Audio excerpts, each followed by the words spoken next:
Welcome back to the second video in this series. In my first video I talked about drums and how they work within a track, and in that video I said the drums and bass were so important to a track as it creates the foundations that everything else is based around. So in this video I'll be talking about some of the more common types of bass in EDM, such as the rolling bass line, the offbeat bass, sidechain bass and modulated bass. I'll be looking at how these work and why they work. Most bass lines are made up of three layers: a sub-layer which covers the bottom frequencies 150 Hz and below, a mid-low layer which adds the character and sound of the bass, and a high layer which adds crunch and bite to the bass.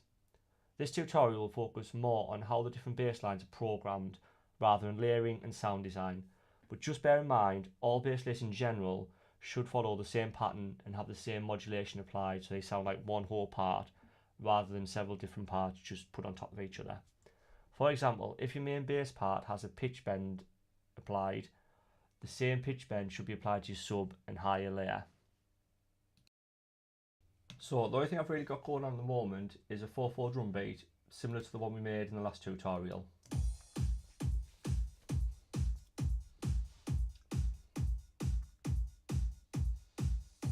This is the beat all our basses are going to be based around. I've also come up with a little chord progression just so I've got a chord progression to work with in terms of programming the basses.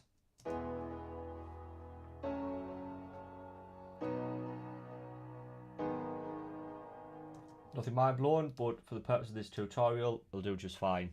So the first bass type we will look at is the rolling bass line, which is most associated with early trance music. The rolling bass line is on every division of a bar. This is usually every 16th note and usually follows the root note of the track's chord progression. So what I'm going to do here is open up the MIDI part, and on top of that I'm also going to open our little guide, chord guide. So as you can see it in the background there. Set our note division to 1/16, activate draw mode and literally follow the root of the chord progression.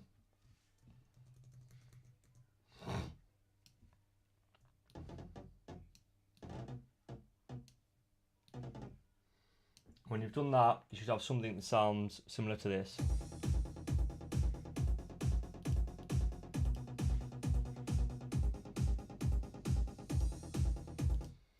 Now, with these bass lines, a lot of producers will actually move the first bass hit that lands on the beat. This is to allow the kick to be more prominent in the mix and to avoid any clashes in the low frequency range between the kick and the bass.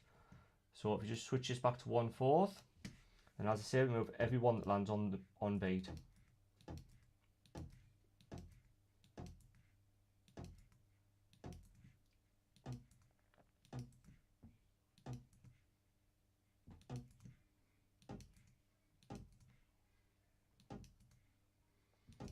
And once you've done that, it should sound something a little bit like this.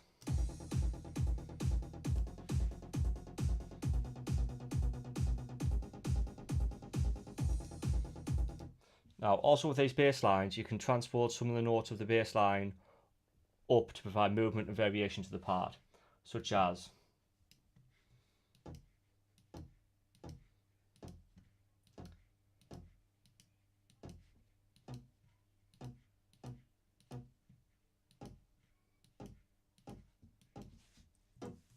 there you go, and that'll sound something a bit like this.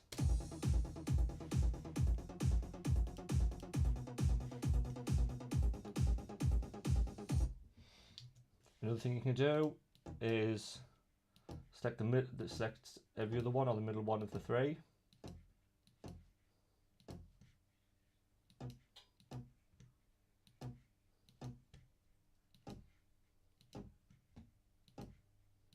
And put them up an octave.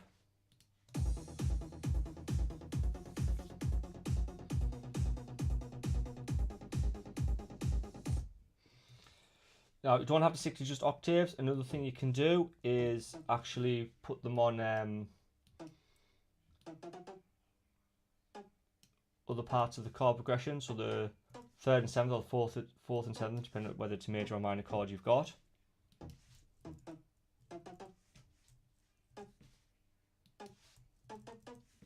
I say, if you don't know music theory very well, like me, you can always just use the chord guide for guidance.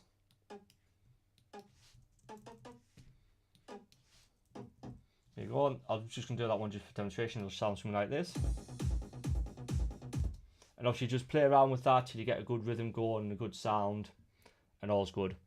These type of bass lines work with the 4/4 beat, as the bass hits fall between the on-beat kick to fill out the low frequencies when the kick's not playing. So along with the kick, they provide a solid low end, which will help the track translate well on club monitors. The next type of bass we will talk about is the offbeat bass, which was popular with early club music and clubland type tracks. The offbeat bass, as the name suggests, is played on the offbeat of the track and usually follows the route of the track's chord progression. So what we'll do first, we'll just now get rid of the rolling bass line. Again, at the moment it's just an empty MIDI track on the offbeat. We'll select the chord progression so we've got something to follow, and just draw in on every offbeat.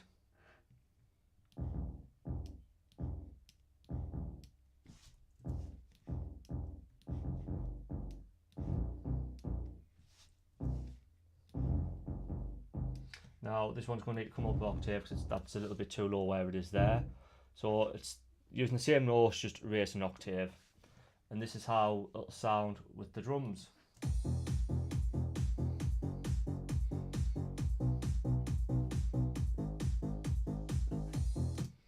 These type of bass lines work because they provide a pulse and fade between the on and off beat, which provides energy in a fast pace to a track, which is ideal for club-based music.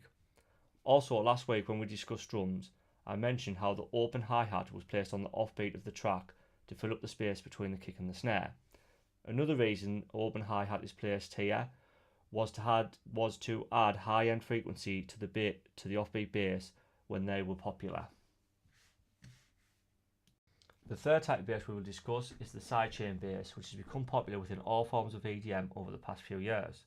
The sidechain bass is played on beat with the kick, but has a sidechain or volume automation added to it, which lowers the volume of the bass when the kick plays. This allows the kick and bass to play at the same time without low frequencies clashing. So I'll just mute our offbeat bass for now, open the sidechain. Again, all that's on there at the moment is a blank MIDI clip, and I'll also highlight our chord progression to base our bass line on. Activate draw mode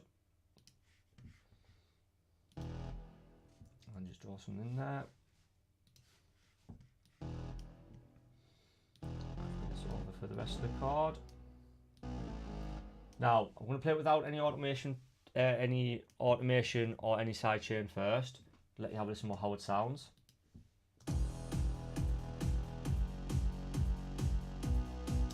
So as you can see, it sounds quite bad, a lot of clashing going on. So there's several ways to do the side chaining. You can get some tools to do it for you, which saves time, gets it done, it's just easier all around. The first one of those is Kickstart. Now with Kickstart, you can select how you want the side chain to come in and the amount of side chain you want. So for this I'll just leave it at 100% because that's kind of what we need for this. I'll give you this now, that sounds.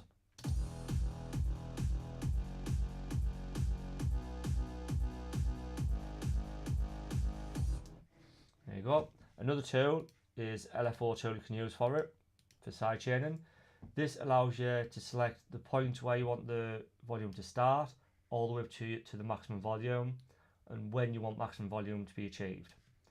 So I'll give you a listen to the difference on that one, with that tool added.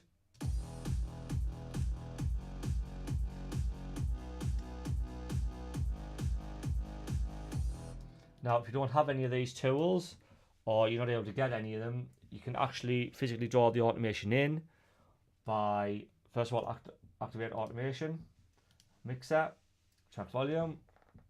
Now you want the side chain, or you want the volume of the bass to be present just after the kick. So what you need to do first is have a look at where your kick ends. Ours is just off the offbeat slightly. So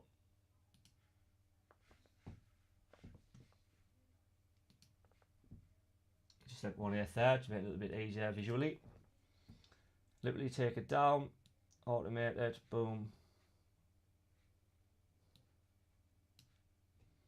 Again, next one. 1/8 automated.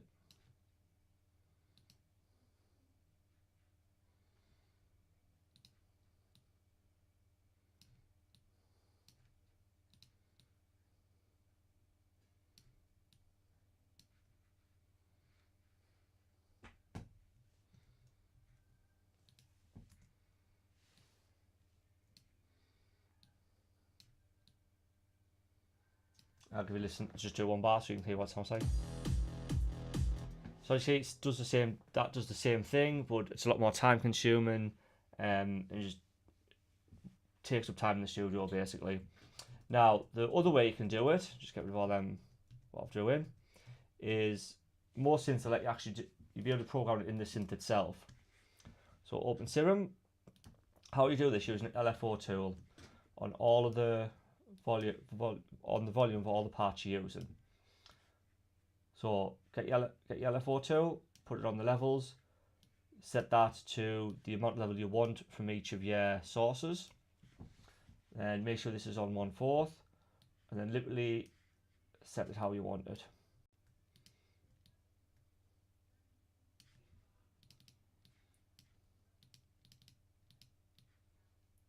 That should now come in on the offbeat.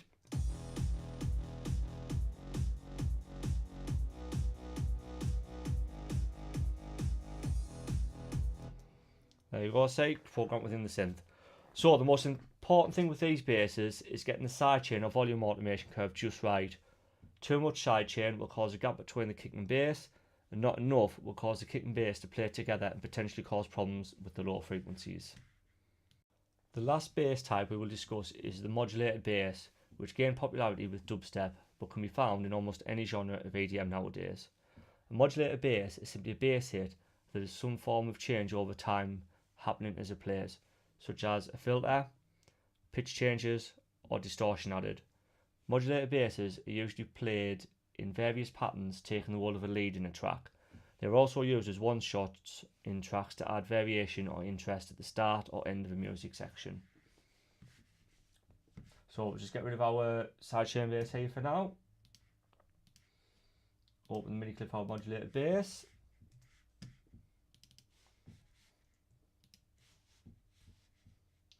And get a note drawn in there, I think.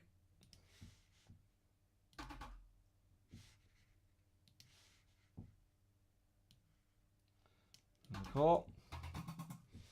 So I'm just going to play that by itself just to give you a listen to what's going on.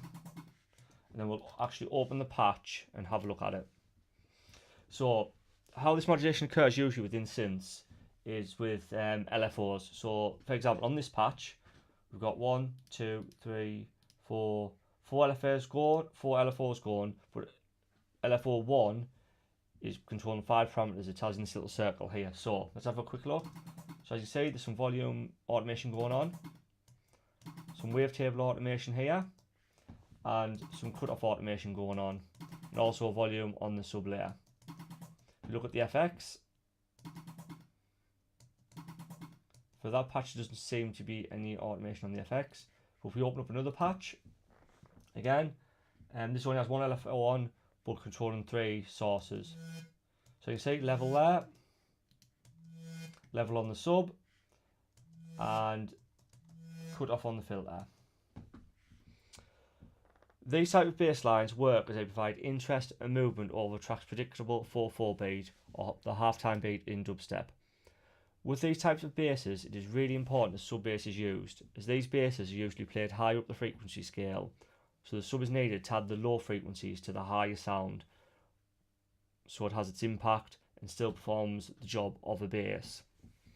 So there we've briefly covered the 4 main types of bass lines in EDM. Hopefully it has helped some of you out, and again, I should have the first 10 of these videos ready for posting now, but if you have any suggestions or comments for future videos, please do leave a comment below and I'll see if it's something I could do or improve on. Thanks very much, have a good day or night.